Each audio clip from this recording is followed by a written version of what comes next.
Masih hidup lalu ikut sejik. Rung pagi, rung petang.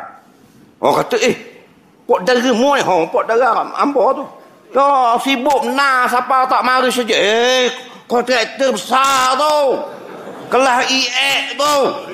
Kalau jamai-jamai sekolah dia buat. Nampak tu. Baru buat jambang projek dah mari sejik tu. Akhir zaman. Orang lain kontraktor kelas A mari sejik. Tahu tak? Kalau apa? Pasal otak ada lagi. Dok bulu tu. 20 tahun lalu kau sejik ada. Dok wajib mari. Siapa Tok Bila dengan Tok Siok dengan Tok Bila dengan Tok Imam khabar. 20 tahun duduk di kapur kita tak mari ustaz. Sejik kita tengok orang lalu saja. Jadi doa lah. Kita doa lah biar dia mari. Amin, amin, amin. Tok Bila doa.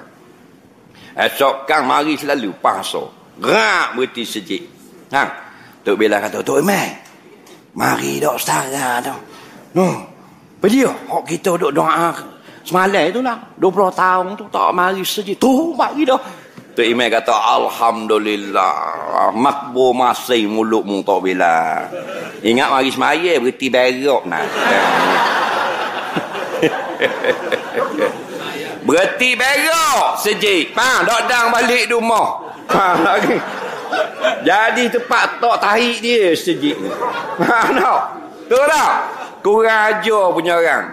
Ada tak gini? Berhenti berok sejik, berhenti keting. Dah lah berhenti berok saja, dak pang pula tahi.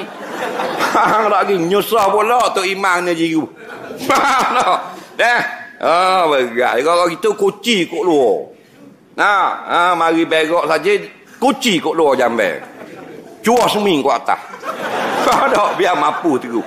Hidup buat menang pakatang.